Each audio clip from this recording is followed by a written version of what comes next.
Congratulations on your purchase of a smart transcript. In this video, I'm going to show you how to use this incredible template. Now, the first thing you're going to notice is that the student name is missing. That's because when you purchase a smart transcript, I will fill in your student's name and it will be locked in for this student because a transcript template is only good for one student. You will come in and start filling out these fields of the address, city, state, zip, email, etc. You can just tab through the fields, filling it out. After you fill out the top, you're going to come down here, and this is going to be the calendar year that your student has entered into 9th grade. So that might be 2022, 2023. When you come down here to start filling out the template, you're going to notice these column types. There's the type field, course, term 1 grade, term 2 grade, year, and credits. This type field has a drop-down menu, and you can see this various codes that you're going to select. So let's go down to page 2 and look at the key for what these types are. So you can see that S is for standard, and it is an unweighted GPA. The grades that are associated with a standard course are unweighted. An honors course is going to have a half point added to the GPA for that course. The AP, the International Baccalaureate, and dual enrollment courses will all have 1 extra point added to the GPA. So let's go back up to page 1 and do a couple of courses here. So I'm going to type in the first course, and let's say Algebra 1. Now I'm going to tab out of this course field here, and when I tab, it automatically goes over here to term 1 grade, but you'll also notice that it auto-populates the field type as a standard course. You can always go in and change that course, but I wanted to minimize keystrokes. Most of your courses are going to be standardized. Fewer are going to be honors, AP, IB, or DE. So we tab over here to the term 1 grade, and I'm going to put a grade of A. I'll tab out of that field, and you'll notice another keystroke savings as it automatically populates the credit field for 1 credit. And again, you can come in here and edit it for the number, however many credits that you would like. But I'm going to go ahead and enter in a grade of B plus for the second term grade. Watch this year-end grade when I do that. See, it automatically calculates the year-end grade. Now you can enter either letters or numbers. Okay, so I'm going to delete these fields and delete the credit. And I'm going to say 88.9%. Tab out of that field. I didn't add the percent. I didn't type in the percent. I'm going to type in 90 and tab out. It automatically adds the percent symbol, and it automatically calculates the year-end grade as a percent. You can do either one, whichever one that you prefer. Just be consistent with whatever you're going to do. If you're going to use letter grades, use it throughout your transcript. If you're going to use percentage grade, use it throughout your transcript. So let's go back, and I'm going to go to the A and B plus again. And now I'm going to add another course here. I'm going to say U.S. History. I'll tab out of the field. It puts my S there for me. I'm going to add an A and an A. Now, let's say this was a dual enrollment course. I want to show you down here. Right now, we have an unweighted GPA, 3.88, 3.88. Both of our courses are standard. If I select this as a dual enrollment and tab out of the field, now look, my weighted GPA goes up. This is why this is a smart transcript. It automatically calculates for you, so you don't have to do this. It automatically accumulates the credits as well. Let's change this to an honors course. An honors, remember it had a half point, so this now says 4.38. When I tab out of there, it goes down to a 4.13 because There's only a half point added for the weight. So this is really helpful for you. You don't have to figure out and calculate for yourself what the GPA is, weighted or unweighted. Some colleges want weighted GPA, others want unweighted. So I just decided to add both. So this transcript contains all of the information that is required to submit for colleges, including NCAA colleges. So let's continue down and go to page 2 and 3.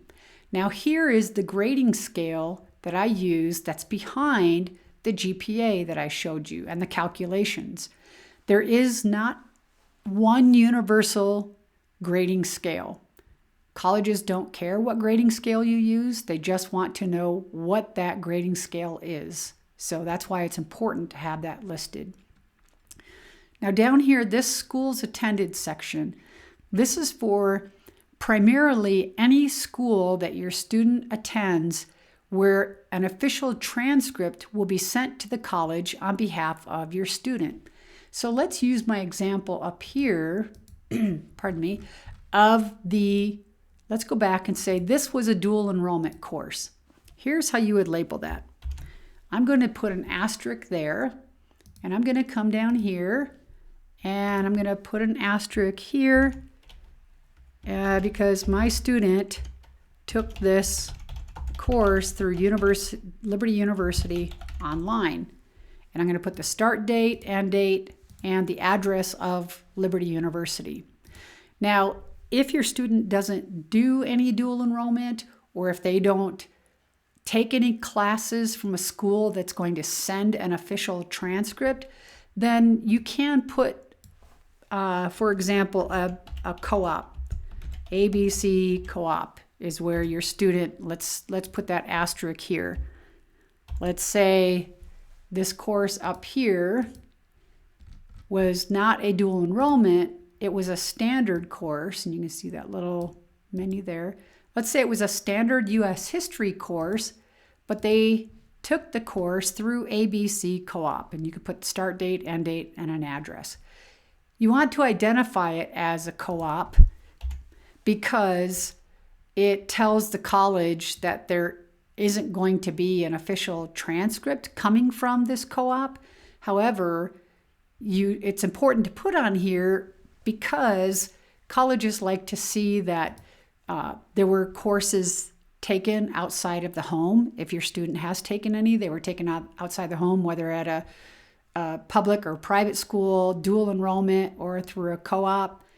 They like to see that on here. But if your student did a co-op and a dual enrollment, I would just put the dual enrollment college on here because they're going to get an official transcript from this school. I would not put Liberty University and the co-op as well. You can, but I just like to standardize it and make it easy for the colleges to evaluate. The next section, you have achievements, activity, awards, volunteer work. There's lots of space here for all of these different categories for your student. If there aren't enough lines, if your student has more achievements, activities, awards, etc., than what can be displayed here, then I recommend that you create a student resume as a separate attachment. And then what I would do is put a note, see attached student resume. Just for sake of standardization and a clean transcript, I wouldn't list all the things here and then continue it on another sheet of paper. I would make it either they all go on here or they all go on the student resume that you attach. Don't mix and match. That's my recommendation. Down here is testing information. This is primarily for the ACT, SAT, or CLT test. Now, if you are sending this transcript, if your student hasn't taken the ACT or SAT test, you can put the Iowa Basic or the CLT or the Stanford Achievement. You can put the high school level test on here, but once your student takes the ACT or the SAT test, then, or the CLT, then you want to take that lower level test score off of there, because colleges just want to see the college entrance exam scores. They don't care about the lower level high school exam scores. Then lastly, when it comes time for you to finalize this transcript and send it as an official transcript, you're going to enter the date.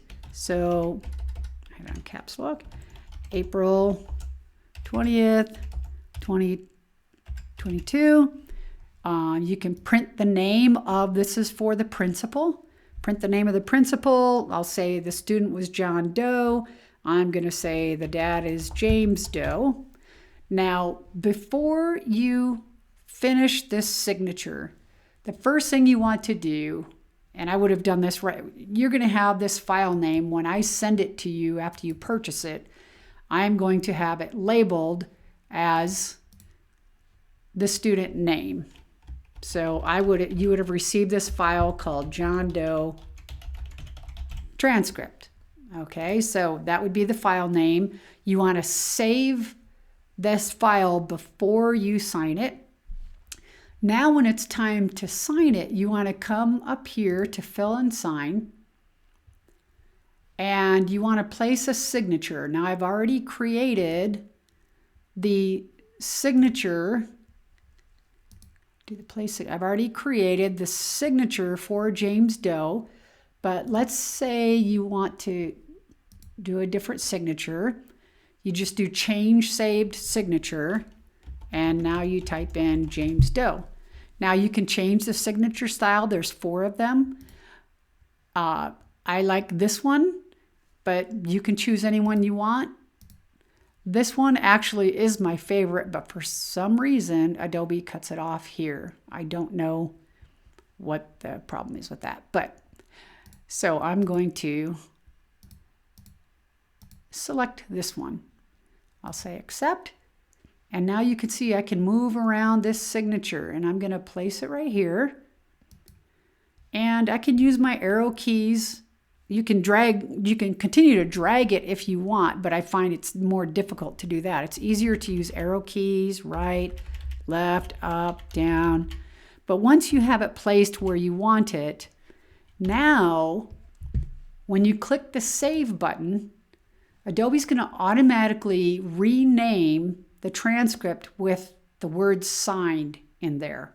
You definitely want to keep this different file name. You don't have to keep the one they chose, but you can make your own, but just make sure you don't save it under the original file name, because watch what's going to happen. Once I save, look at this, it's no longer editable. You're locked in, okay?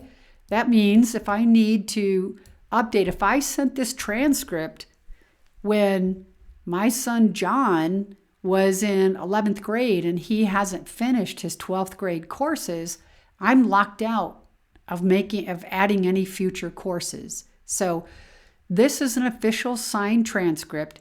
I still have my original editable file, so I can open up my original editable file, go in, add his 12th grade courses, first semester, second semester, whatever I need to, and then I can sign that copy again. I can sign the edited file again and create as many officially signed transcripts as I would like.